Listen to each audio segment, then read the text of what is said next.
The prosperity brought about by 40 years of reform and opening up is disappearing from the streets of China.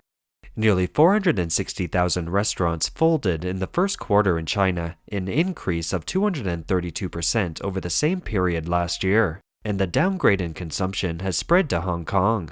The food and beverage industry is particularly sensitive to economic downturns.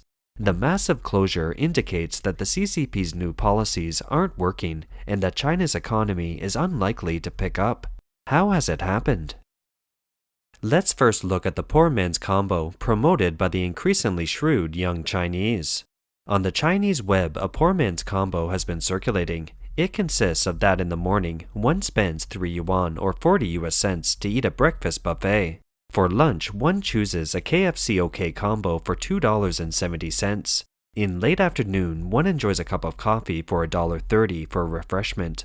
For dinner, one goes to a 7-Eleven convenience store and buys a noodle combo for $1.30.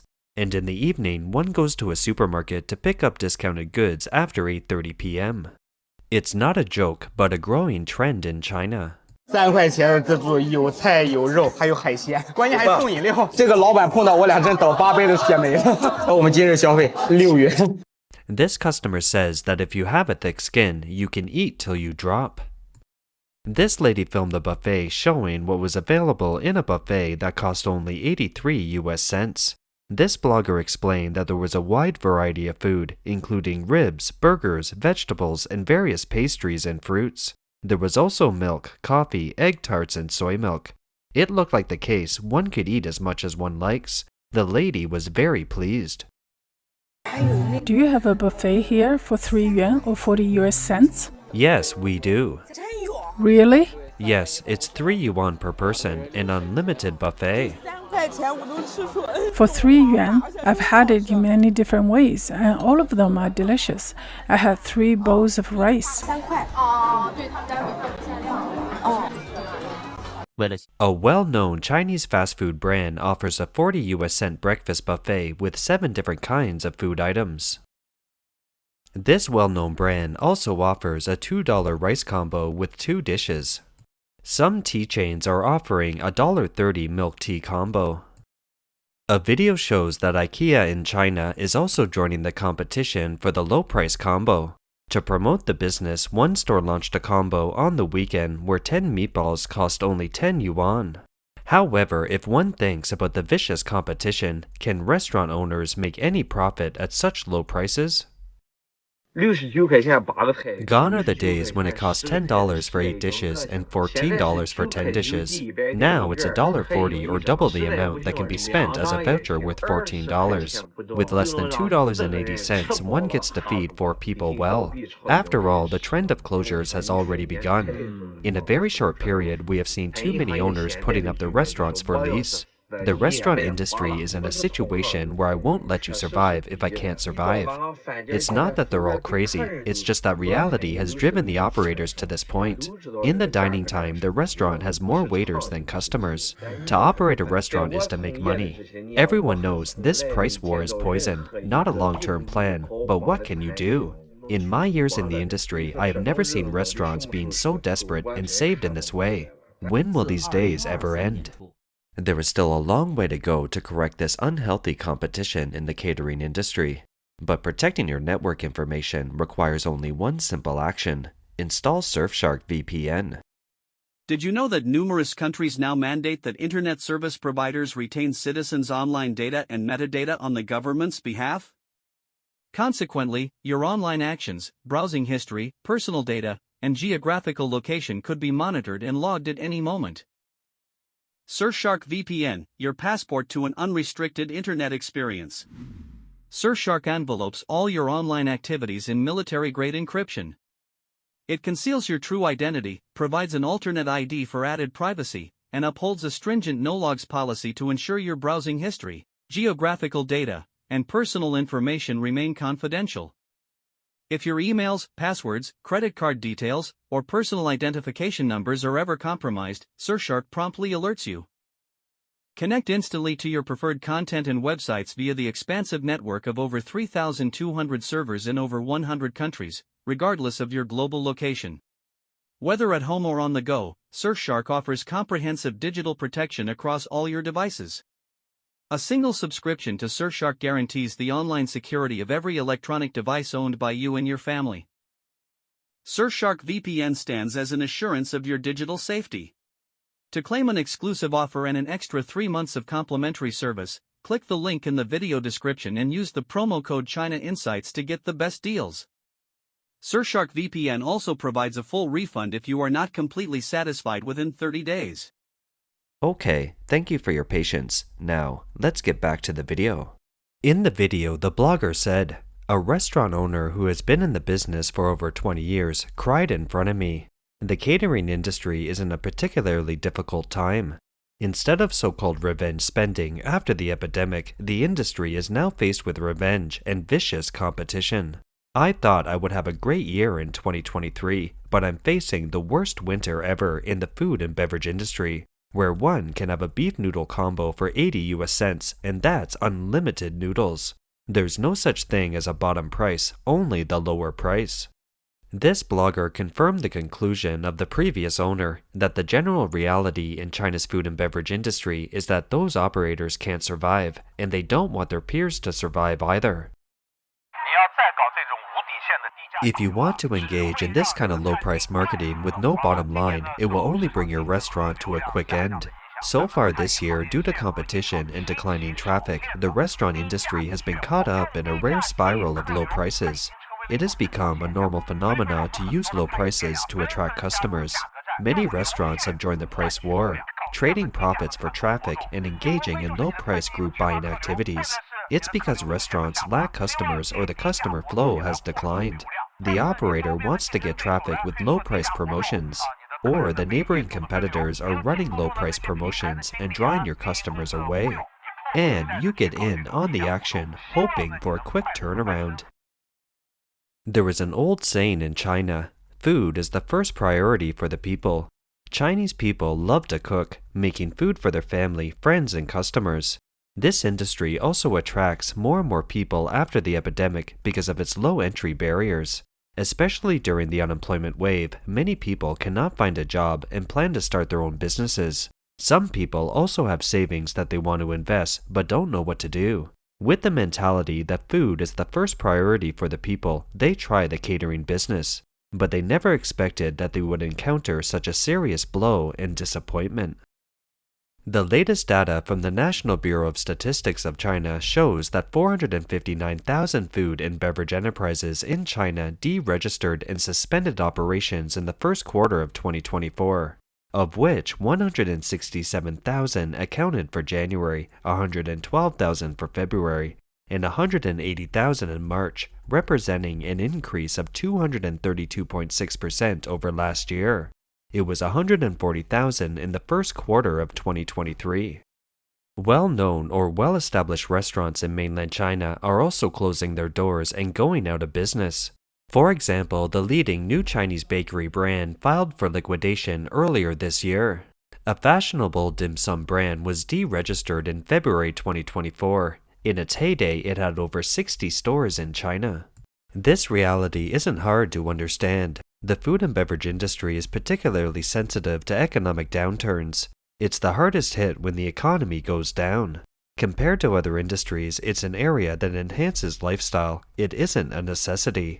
When people have a hard time keeping food on the table and scrimping on food and clothing, they won't be very interested in optional or luxurious spending.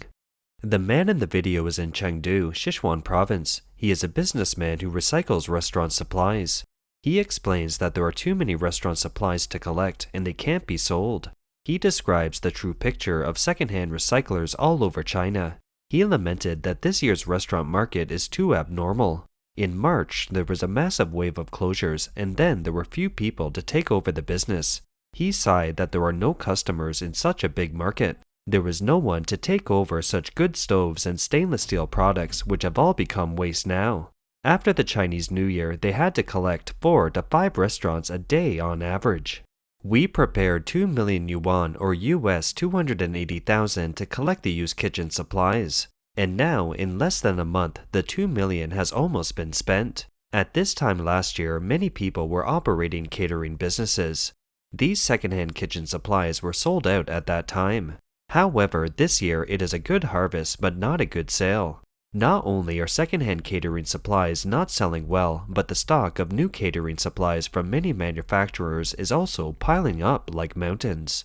It's only March 2024, the businessman said, and many small kitchenware manufacturers have shut down their production lines.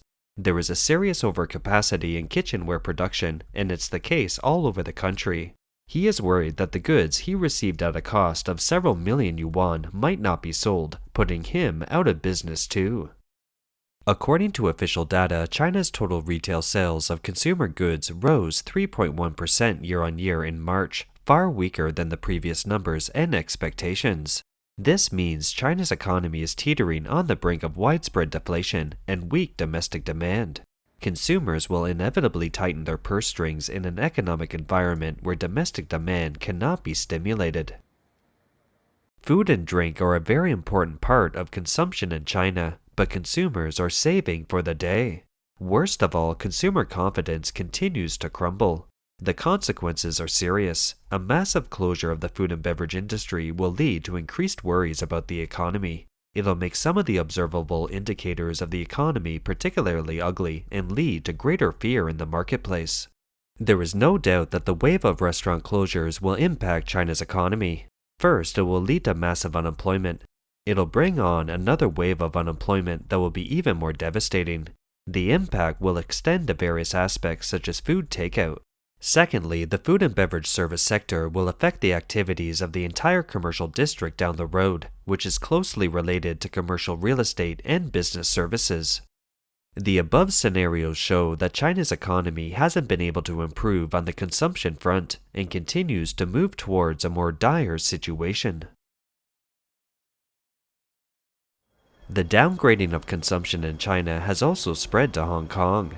Many Hong Kong media have recently reported the sale of a cup of coffee for HK $10, a latte for as low as HK 18 in Central, a cup of ice cream for HK 5, and a cup of lemon tea for HK 11 in Mong Kok. As we enter 2024, it can be said that China's consumer downgrading phenomena has exploded, bringing a huge impact to all industries.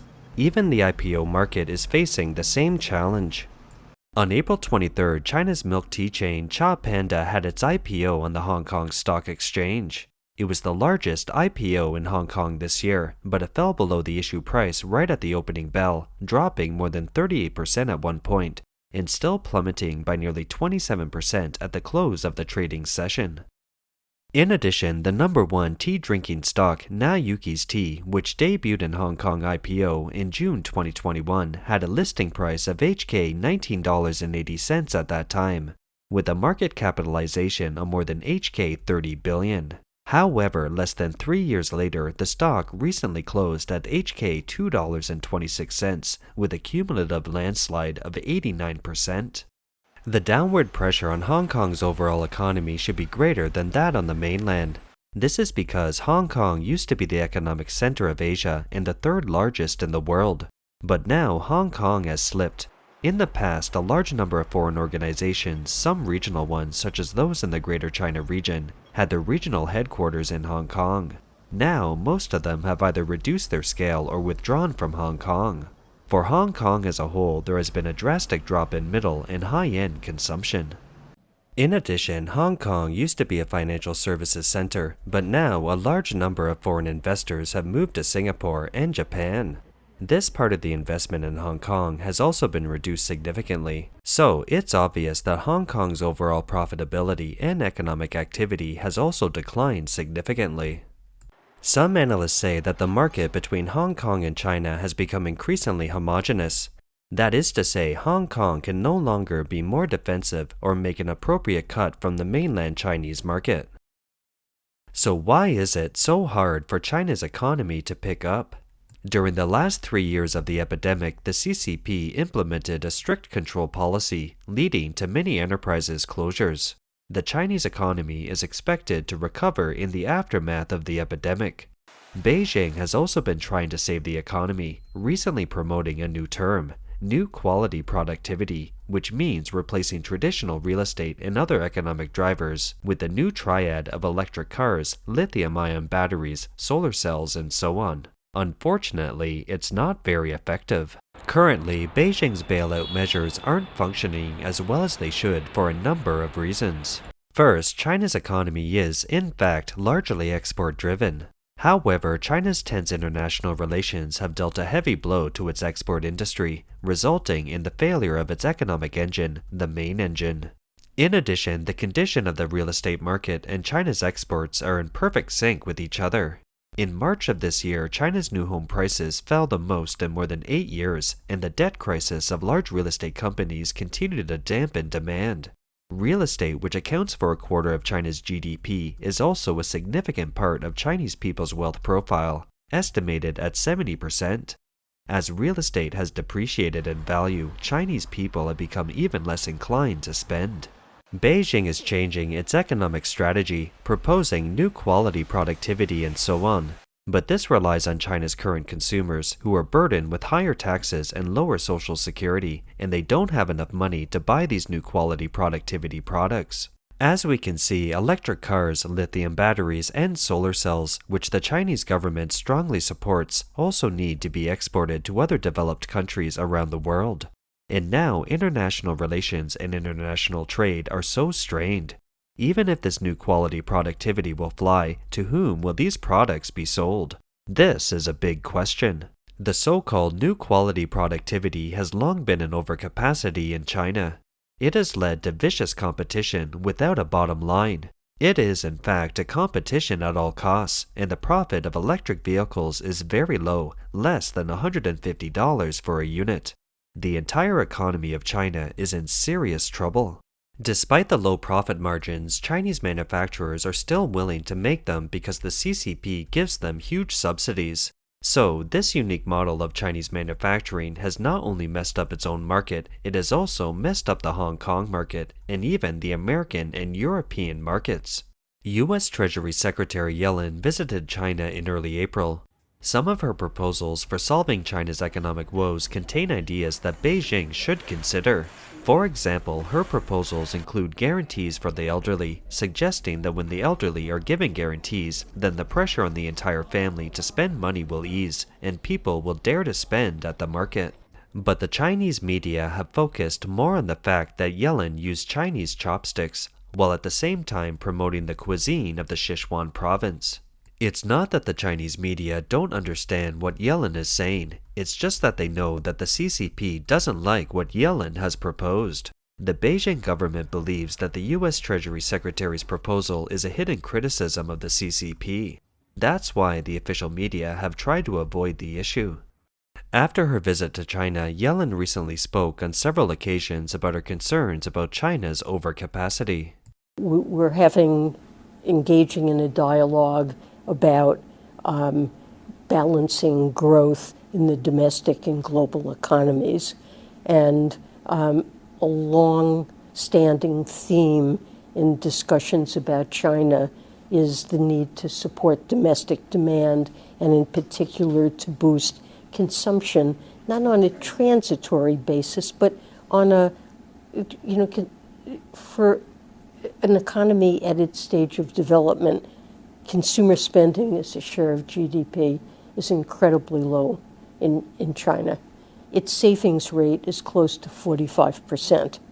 And for an economy as large and significant as China, ending up exporting its way to full employment is something that's not something acceptable to the rest of the world.